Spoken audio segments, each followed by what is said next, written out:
thanks a lot for showing up on the last day of the workshop in the first session. So this is joint work with some collaborators I have in Italy, so Alessandra Guglielmi and Francesca Ieva, and then it's mainly the work of two PhD students, Marta Tallarita in London and Giorgio Paoloni in UT Austin. And basically, this is going to be quite an applied talk for recurrent events. Recurrent events processes basically generates events, obviously, repeatedly over time, and they arise in many applications from engineering to medicine, biology, and so on. And I've lost. Okay. So this is a brief outline of my talk. I'll just speak about what people usually do when they model a recurrent event. And there are a couple of main frameworks to model a recurrent event. And I work in the framework I consider gap times, which means time interval between two events. And I specify an autoregressive model for the gap times process. One problem when you work with this type of models is to choose the order of dependence. And I'll propose a couple of ways that at the end perform quite similarly. It depends on what focus you want to give to the problem. And I'll show how to use these methods with an example from urinary tract infection and from some readmission data from hospitals. Then it's very common, especially in medicine, that recurrent event processes are terminated by a terminal event. So imagine a recurrent patient, this is the example I will give you, that suffer of heart failure, and you might experience different hospitalization for heart failure before actually your life is terminated by death. So you have a recurrent event process and a sort of linked termination event, which is death. And it's a semi-competing risk model, because if you die, you're not going to experience anymore an extra heart failure. And then I'll discuss some possible extension of this framework. So as I said, recurrent events, basically, processes are interested in events that occur repeatedly over time. So this type of events present in a very different scenario and setups. Now, the setup I'm interested in is when you observe recurrent event processes over a large number of individuals, but the events itself are not in big numbers. So, for example, recurrent infection, asthma attacks, blood donation. Obviously, if you think about modeling phone calls, they happen a lot. So I'm actually interested in a special type of recurrent events. So you observe them on many individuals, and you do not observe many events per individual.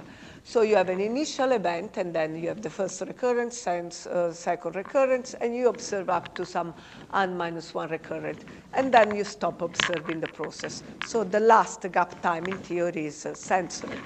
And every arc in my picture corresponds to a gap time between two events. And obviously, the last one, the last big dot over there, corresponds to the end of the period of observation. And so this gap time can be either observed if by any chance the event occurs here, or it can be censored. I don't know, most of the time will be censored.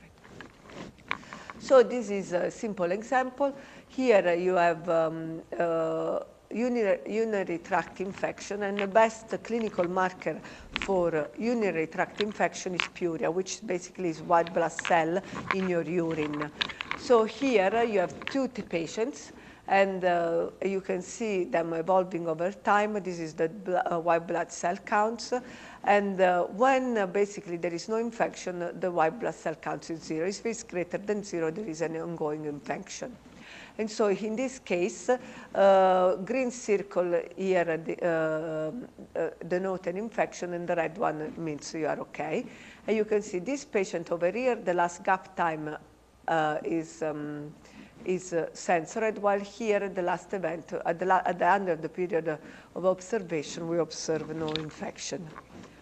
So what happens when you try to model recurrent event? So as I said, there are two main framework to work in this area. The first one models the event count process, and the second one, which is the one I'm more interested in, is models the gap time between recurrent events. So just very briefly, what people do when they model the event counts process. So you have an event counts process here, NT, for t greater or equal to 0, and NT denotes the number of events in the interval, in the time interval 0t.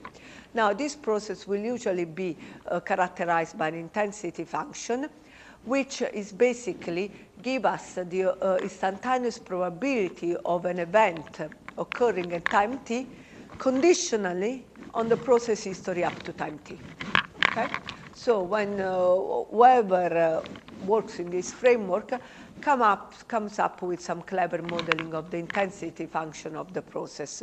And this framework is quite useful when individuals frequently experience the event of interest, and when basically events can be considered incidental. So the occurrence of one event does not affect materially the occurrence of future events. So basically the process is not altered.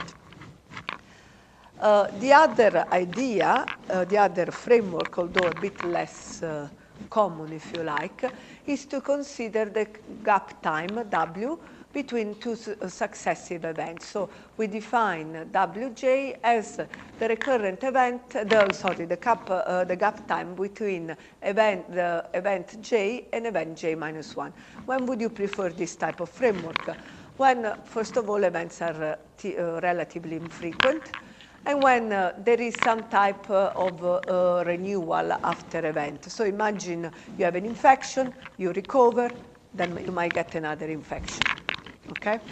And then, and this is what is mainly interesting from a medical application, you would like to predict the time to the next event. So you would like to predict the next event.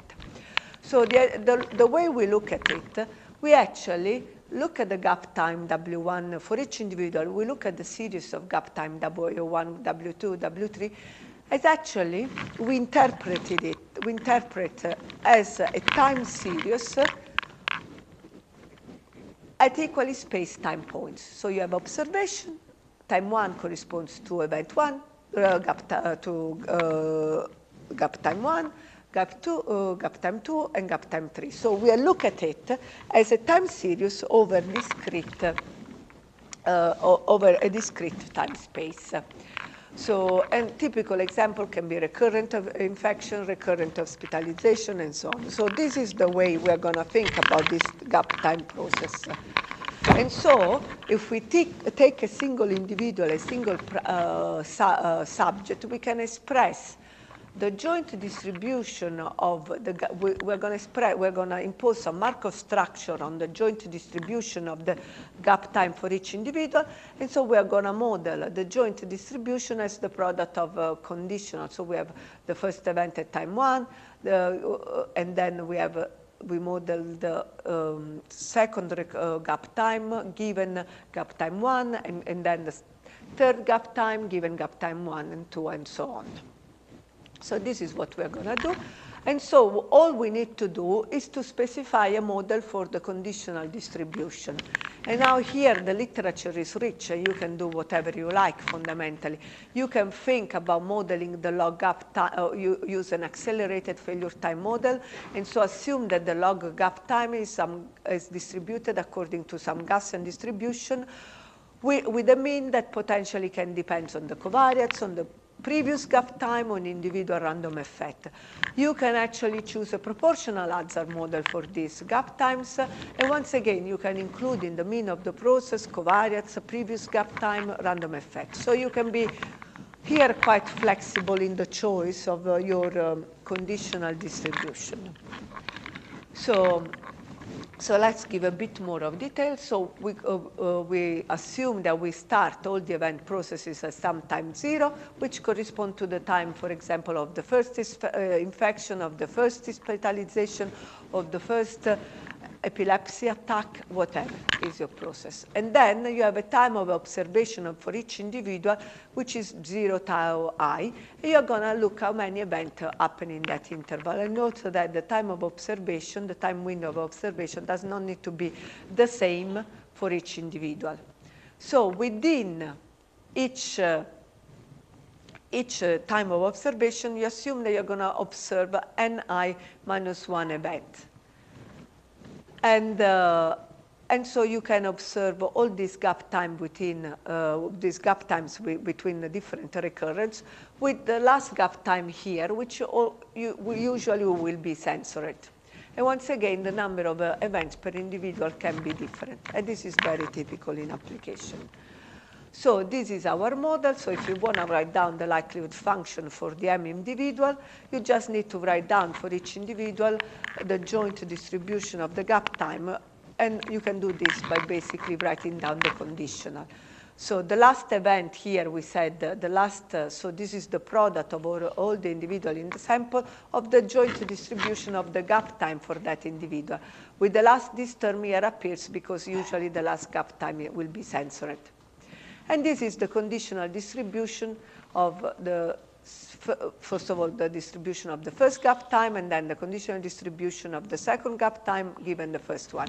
Now, these covariates Zi can be it's very general. They may include real covariates, time-varying covariates. They can include previous gap time. So this is the likelihood function. It's quite usual. So what is going to make, what's different about what we're doing? So we are modeling the log gap times. We consider a set of time-varying covariates. But then we say that the distribution of gap time for individual I, of gap time j, so here I denotes the individual and j denotes the corresponding gap time, given a set of hyperparameter and covariates, is normally distributed with mean that depends on sort of a fixed effect, which depends on covariates. So here you just have time-varying covariates and some vector of regression coefficient, which depends on the gap time, so it can vary according to gap time, plus a random effect. Now, this random effect here, it's subject and gap time specific, and then some common variance sigma square. So I can write basically the likelihood function for individual I can be written in this more compact form. Given the hyperparameter, given all the parameters in the model and the covariates, we assume conditional independence between subject. Here we are assuming an AFT distribution for the gap time. And, but really, what is interesting here in this talk is going to be how we choose the frailty term alpha ij, which does not only depends on the individual, but depends also on the gap time. And this regression coefficient beta j basically vary through time, and they express the effect of the covariates over time. So for each individual alpha I, we have a set, we have a vector of, actually this should be an alpha. We have a vector. Sorry? The number is not random. The number, no, I keep it fixed. Yes, I keep it fixed. So I have a set, obviously, of random effect, because I have a random effect per individual per gap time. So what do? I assume that alpha ij, so random effect at gap time ij, for individual I at gap time j, given a set of hyperparameter, so mi0 up to p, mip.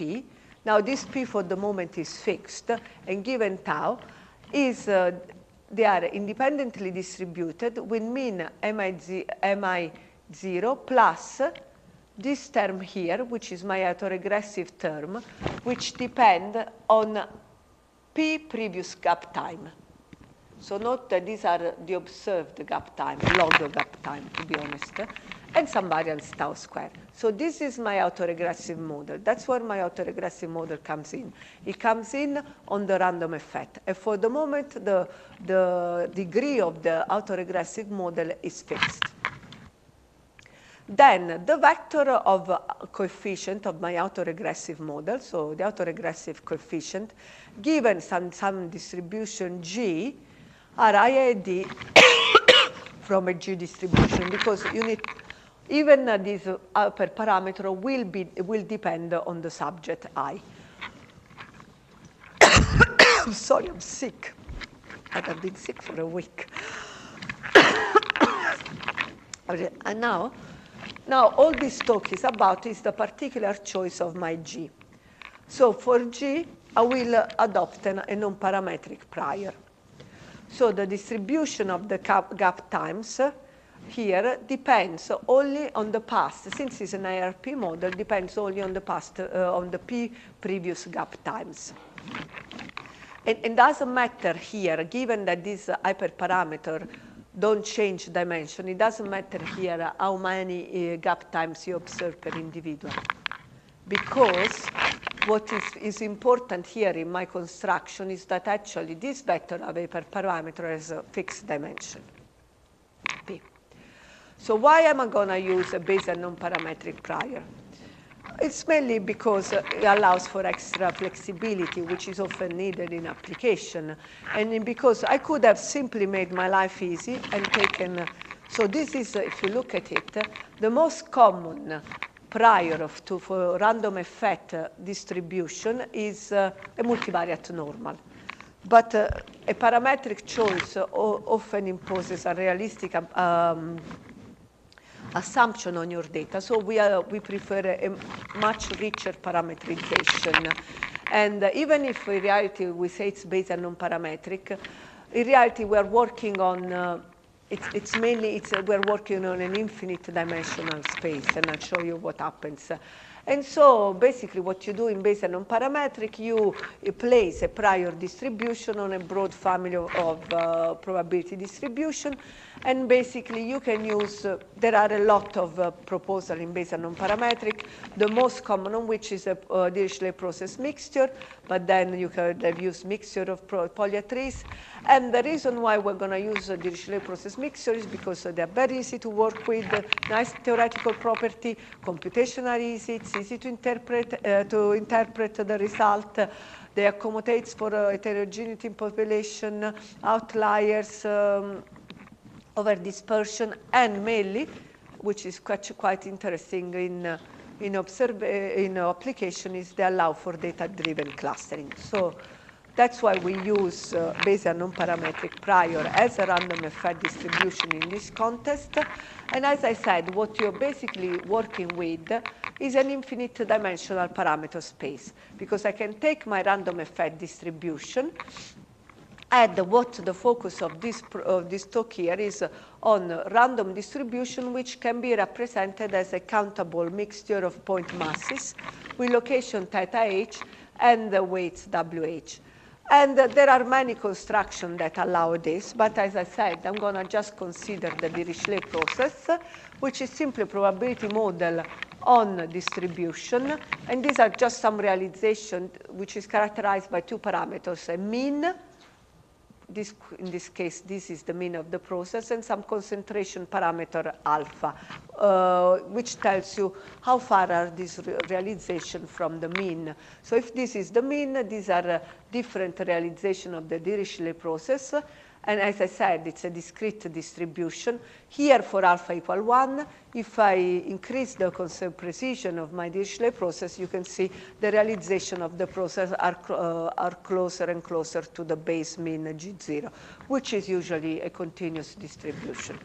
So this is going to be my random effect distribution for the vector of the autoregressive parameter alpha, M. So why is it so easy to work with the Dirichlet process? Because it emits such a nice representation, which is called stick breaking representation, which involves basically a countable mixture of point masses. As I said, now this theta h and the vector of WH location and weights of this mixture are two independent processes. The theta h are IID draws from the base measure G0, and the weights here are basically rescaled beta distribution. So these are simply beta 1 alpha random variable, and you build up all you cover the interval 0, 1 by first drawing the first beta, which corresponds to the first weight, then you draw another beta, and you just cover, that's why it's called stick breaking. You take another piece of this stick, you break it a bit more, and then you break it a bit more until you cover all the interval 0, 1.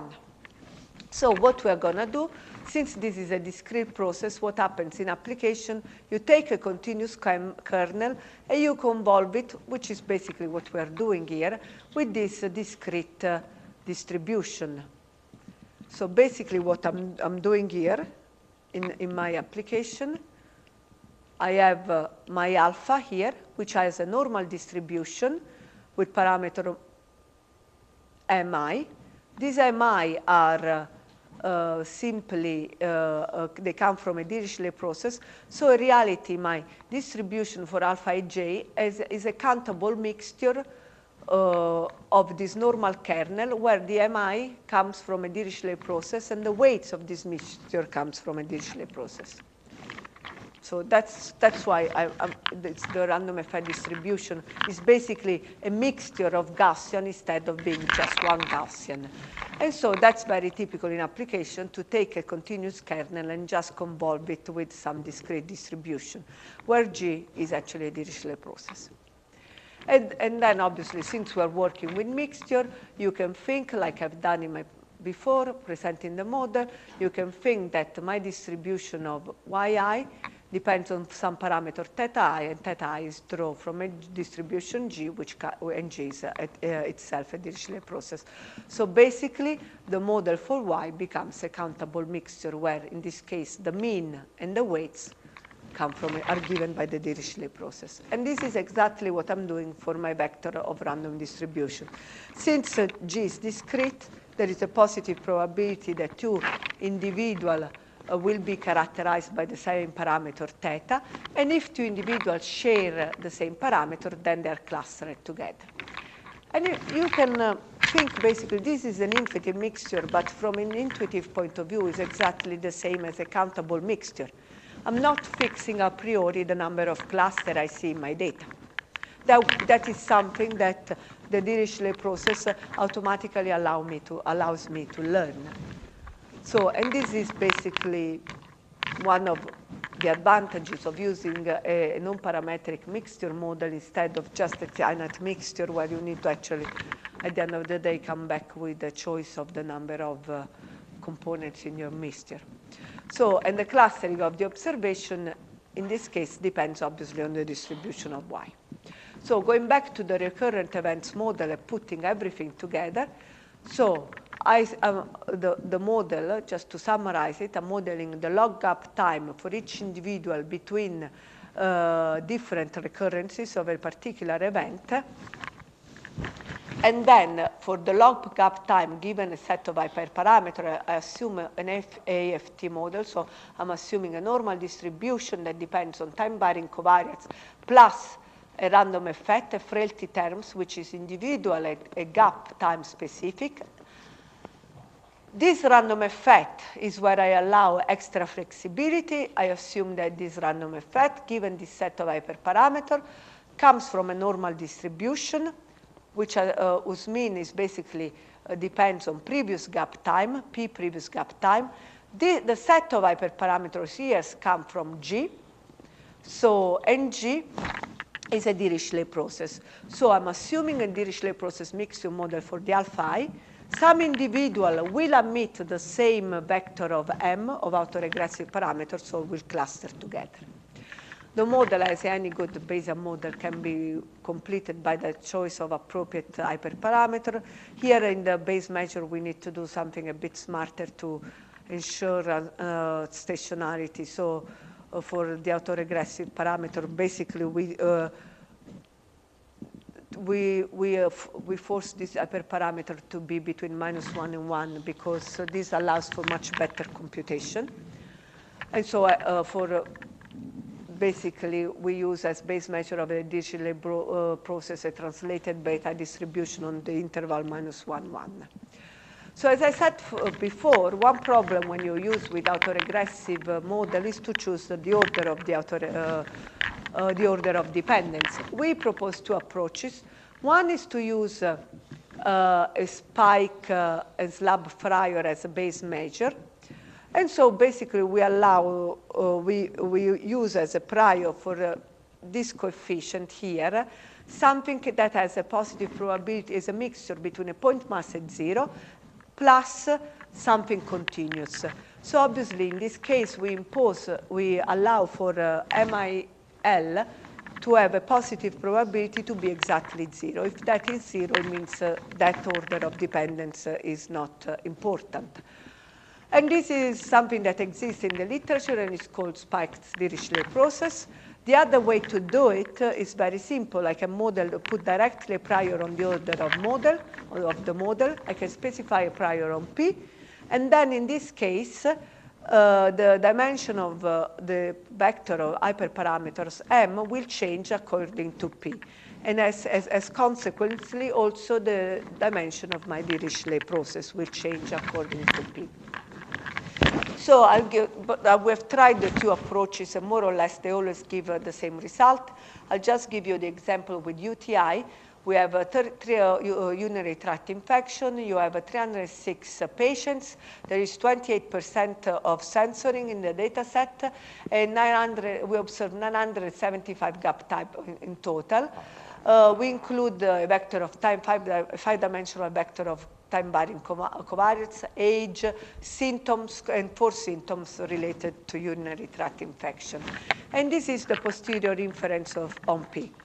If I put directly a prior on P, basically there is a more than 0. And there is no dependence between successive infection. And this actually, I was a bit surprised, but apparently this is, I want to speak with a clinician, this is what they expect. If I do inference with a spike and slope distribution, this is my intercept. This is the predictive distribution for the intercept, which you can see is centered around 5.7, so quite far from 0. The other two distribution instead are strongly centered on 0, although you can see there is something going on. There is some clustering of the patient. But in general, they are centered around 0. Another example is a readmission example, which is actually available in R. It's hospitalization times after surgery for patients with colorectal cancer. Once again, here you only have some fixed covariates which don't change over time. We have 197 patients for a total of 495 recurrent events, and here the percentage of censoring is quite high. And once again, we do inference of P. Now something is, there's something more going on. If we put a prior directly on P, and we look at the posterior distribution of P, then it's got a mode in 2. If we look at what's going on with the spike and slide prior and the posterior predictive marginal distribution of my autoregressive parameter, this is my usual intercept, which is fine. Now, if you look at the other 3 hyperparameters, the order 3 dependence is centered on 0. The order 1 dependence is not centered on 0 and actually exhibit quite strong clustering structure. So the advantage of this approach is like even when you cluster individual, you do not have to have the same time dependence in each cluster. You can see here how different it is. In one cluster, the order of dependence is 0, and in the other cluster, the first order of dependence is around 0.5, while here the distribution of the order of the second order of dependence is actually trimodal. So this is actually quite a nice feature.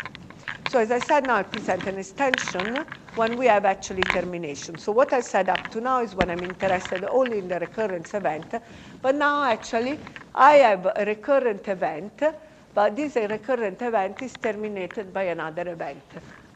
death, which is usually an absorbing state. So meaning once you have death, there is no more recurrence. And as an extra level of complication, even the terminating event can be censored or observed. Obviously, so here it can be the termination event that stops the recurrence event, but now this termination event can actually can be censored itself. So the application I'm going to speak a bit more is about heart failure. Now, heart failure is a condition that where basically the heart is not able to pump enough blood around the body. So to meet both the needs, I mean, basically the blood, as you all know, brings oxygen, nutrients around the body, so it's quite important that the heart pumps well. And the symptoms are shortness of breath, sometimes cardiac asthma, bad circulation, lack of appetite, increased heart rates, sometimes you feel dizzy, you feel tired, and so on. And the causes are different, unhealthy lifestyle, too much drinking, bad eating, high blood pressure, a previous cardiac event. So, I mean, there are various things. And usually, the diagnosis is based on the history of the symptoms, physical examination, you can have some echocardiography, some other test, and at the end of the day, either they put you on drugs or they put a pacemaker. So now, why are we interested in heart failure? Because it costs a lot of money. Because we live a long life, and it costs a lot of money to the government. And actually, it's one of the main causes of morbidity, hospitalization, and death in the Western world. And the economic burden is increasing for all Western countries. And obviously, heart failure prevalence increases with age, and so the economic burden is particularly heavy when you have an aging population. And what happens is, like, individuals are often admitted either to hospital or to outpatient services, and the more you are readmitted, the more you cost to the healthcare system. And for example, in US, it costs at least $30 billion each year. So more than 6 million people in US are affected, and 80% of these 30 billion are due to hospitalization. In Lombardia, which is where the data come from, which is actually the most populated region in Italy, there is, it's about 6,000, the cost of an event, an heart failure related event is about 6,000 euros, which I'm not sure how much is in Sing dollars, but I think it's around 10,000, something like this, 8,000 Sing dollars, so it's quite a lot.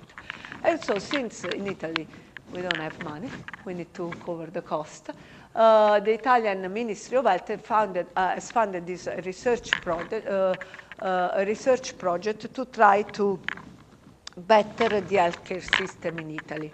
And so the idea is to build a large database on patients hospitalized for heart failure. And so link all the data from different hospitals and different hospitalization and outpatient service, and possibly also drug prescription and so on in a huge database. So you collect data across Lombardia, and then use this data for epidemiological purposes, and do actually also health economic evaluation and cost analysis, and evaluate the quality of care. And this is particularly important because in Italy, basically, the regional offices both serve as regulator and also pay. So they decide what to do, and basically they pay for also the healthcare services. And there are some protocol to get money to reimburse the healthcare provider and so on. And so this was the original intention of this database, to try to make better policy decision. Now, administrative data offer some advantages. In general, they are complete, they are quite systematic, so they are continuous in time, and in general, they are free. They obviously have data on many individuals, and actually, they do provide an invaluable source to study if you are interested in prevalence or incidence of a disease. Obviously, the main disadvantages is that the lack of accuracy. There can be a lot of mistake in the data. Sometimes it's different to link data from different centers.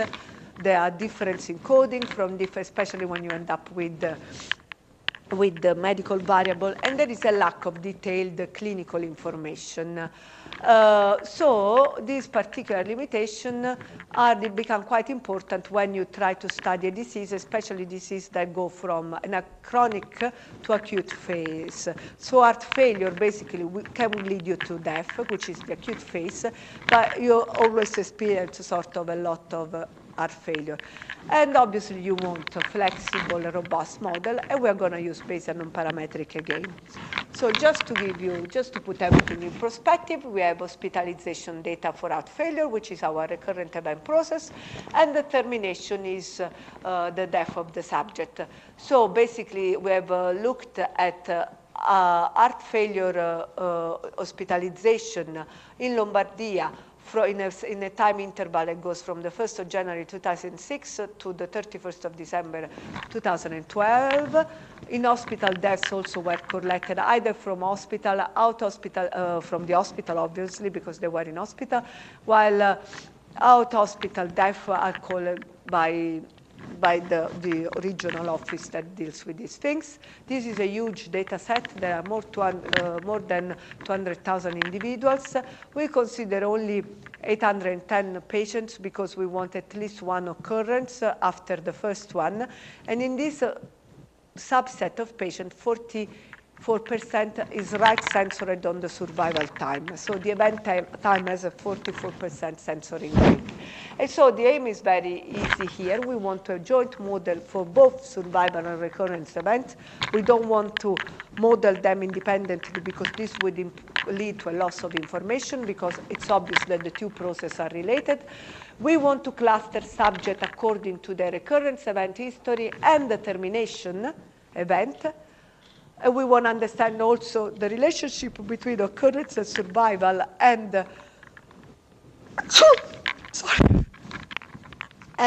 the relationship with some covariates, because this is important because some administrative data can be inaccurate. Obviously, the most important clinical outcome here is death. But in reality, from healthcare provider, death is cheap, while what is costing a lot to the healthcare system is hospitalization. So you want to understand the process of recurrent hospitalization. And if you understand better the relationship between the two processes, this gives you basically, first of all, tells you how frequent hospitalization are related to the risk of death, but also it gives you an idea of how better invest into how to better invest basically the healthcare money, where most of the intervention would be more effective. So how do we do with this joint model?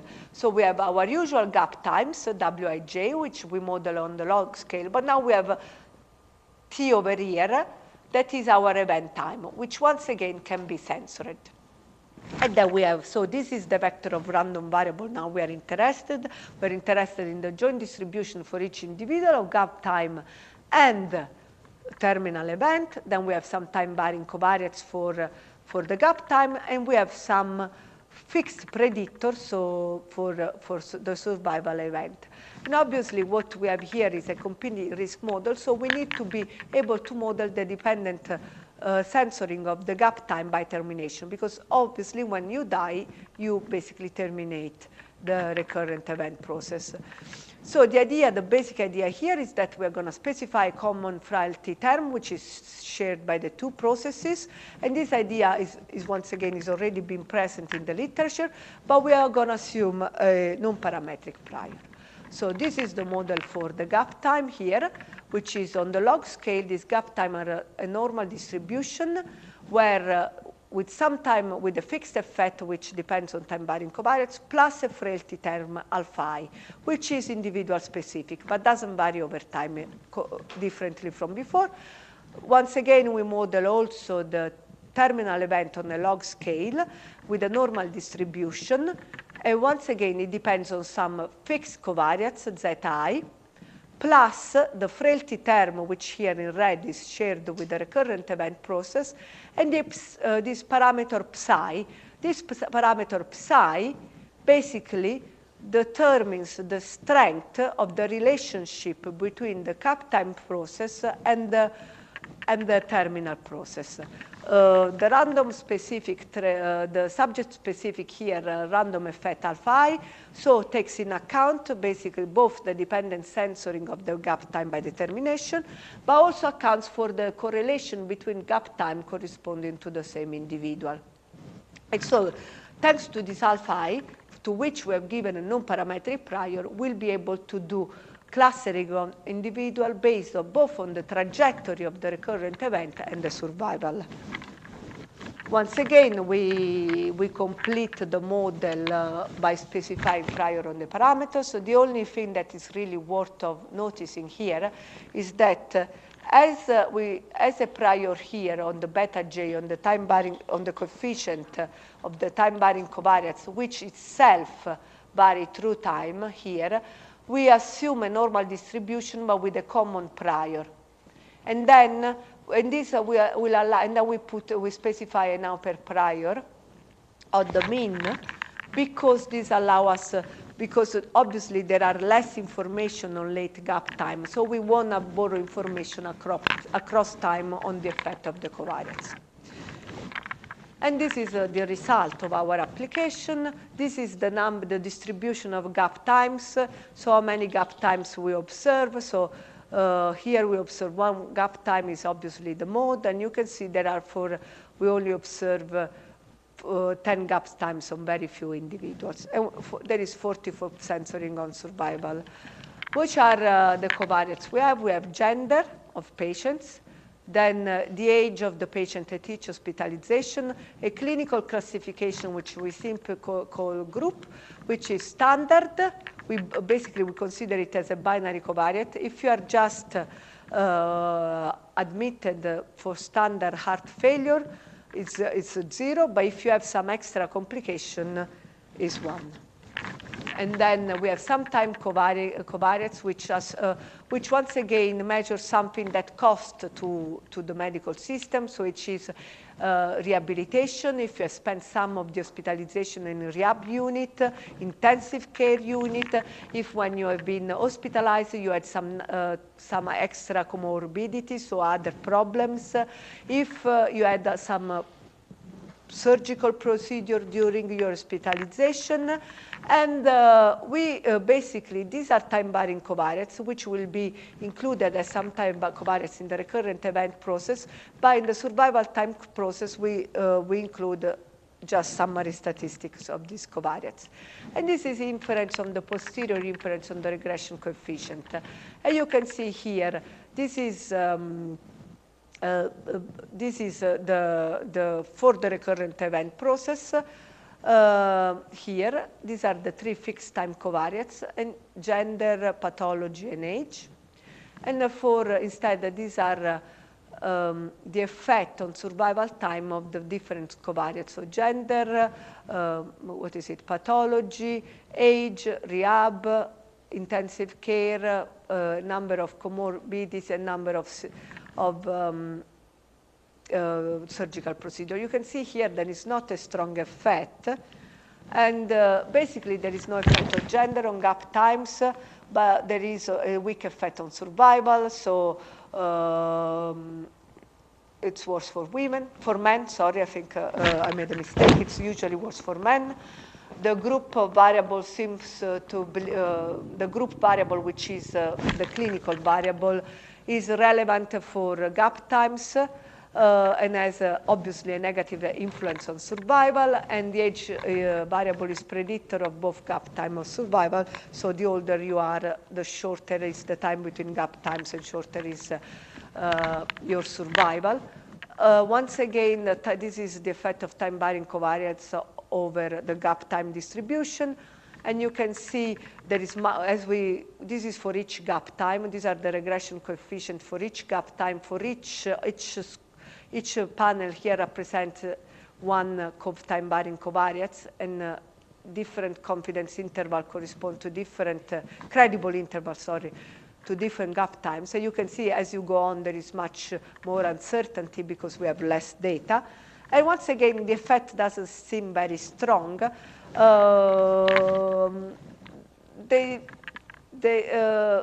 Basically, there is the only one which is worth any notice is intensive care, which when is equal to 1. So when you get to an intensive care unit, usually there is less time between different hospitalization, and also a large number of comorbidities, a large number of surgical procedures shorten the time between different hospitalization.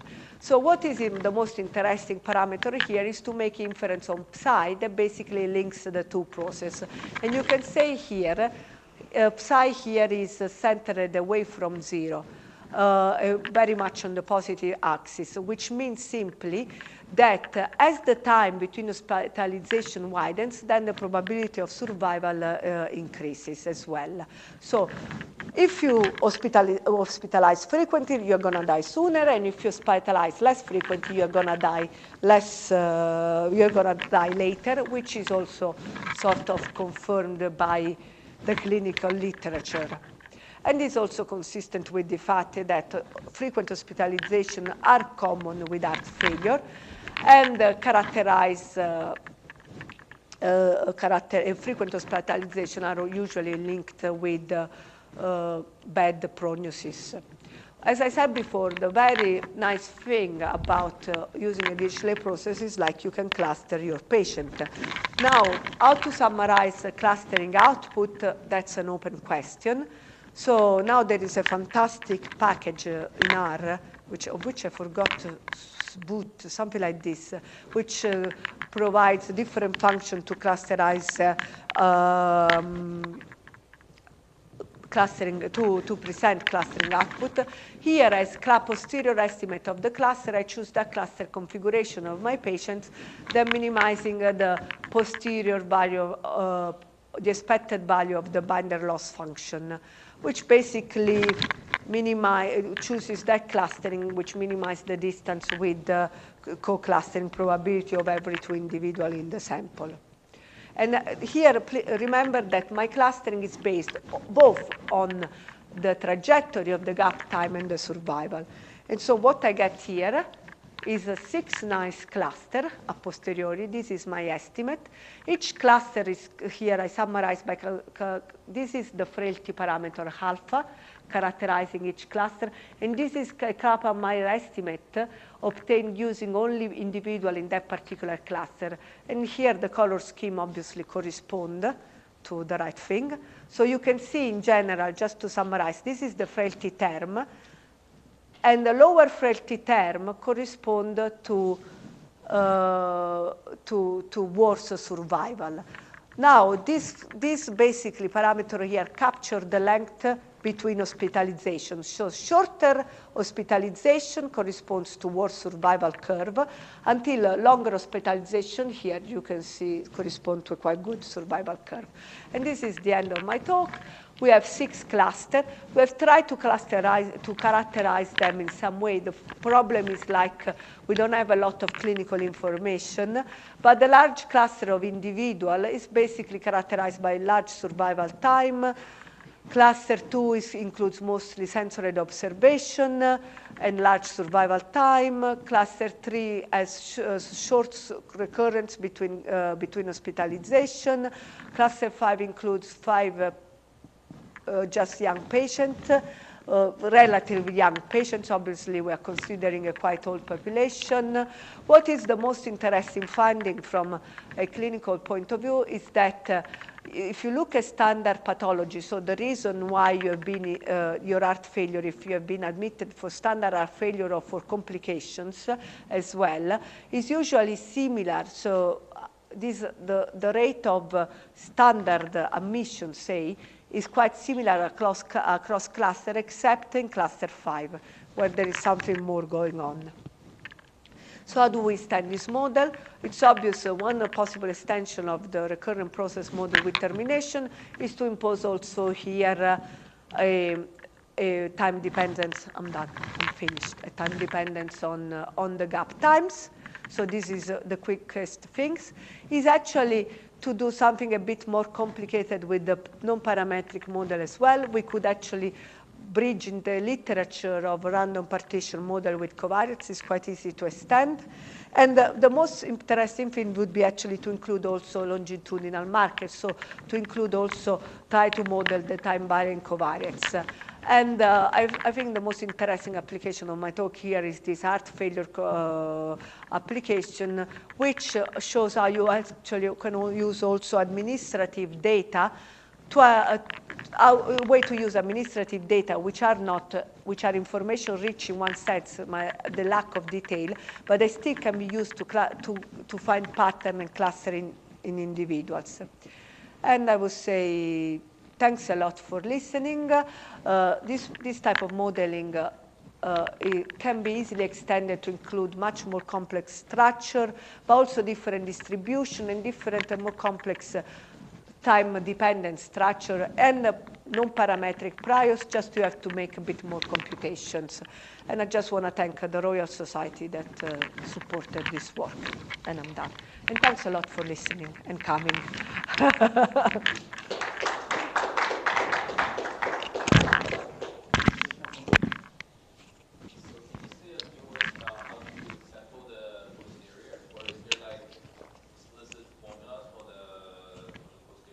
So in this case here, because so there is the famous paper of Neal 2000, where there are 8 DP processes. In this case, since I'm a sort of, in this case, it's quite fundamentally easy. I'm just using algorithm number 8 of Neal. I don't know if you're familiar with that paper, because it becomes, okay. So basically what you do, just this is a standard. The reason why it's so easy to work with this type of process is because you basically marginalize over the Dirichlet process. So just I'm giving you a rough idea. Basically, at every iteration of my algorithm, I need to reassign my individual to clusters. And thanks to the property of the DP, the probability of an individual belonging to a cluster is proportional to the cluster numerosity at that iteration times the likelihood function evaluated with the parameter, at the actual configuration of the parameter in that cluster. So it becomes, if you actually have a conjugacy somewhere, which I don't, it becomes even easier. But basically, you are marginalizing of the base measure. So, and these are the oldest and I think the most efficient algorithm for DPM. So just because you don't need to simulate the Dirichlet process, you just can simulate the clustering and location. Once you have assigned individual to cluster, to simulate a cluster-specific parameter is a standard Bayesian model. There is nothing given cluster allocation. There is nothing clever about it. One thing I need to say, at every iteration you have always, there is a positive probability to open a new cluster. So an individual can belong to a new cluster. So for these kind of good properties, do they exist for Gaussian mixtures? Like if you have No. The Dirichlet process is, I mean, if you put funny things in, then you cannot use the most efficient algorithm. But you can put whatever you want. And if you think about it, my base measure was a translated beta distribution at a certain point. So it's just a bit less computationally efficient.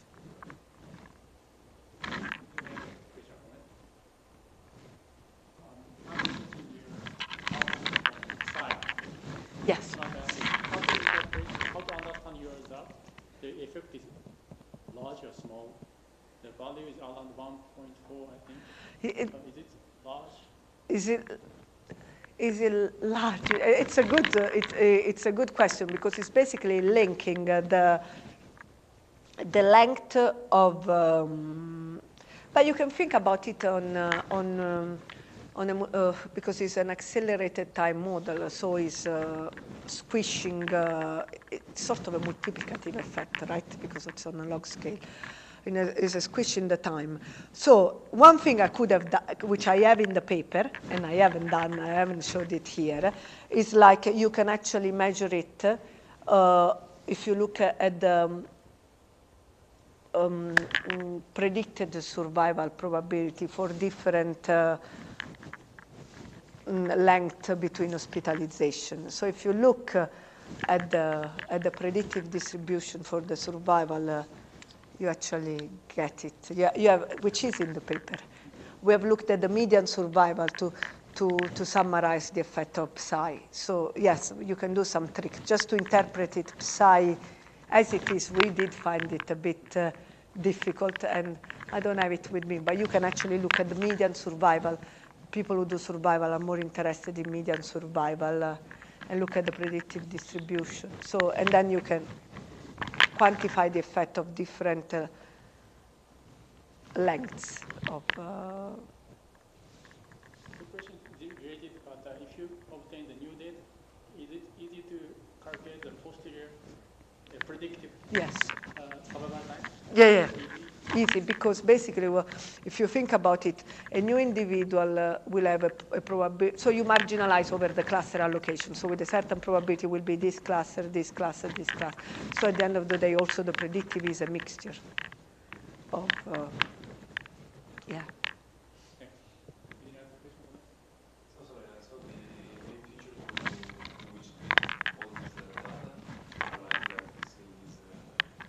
Which one?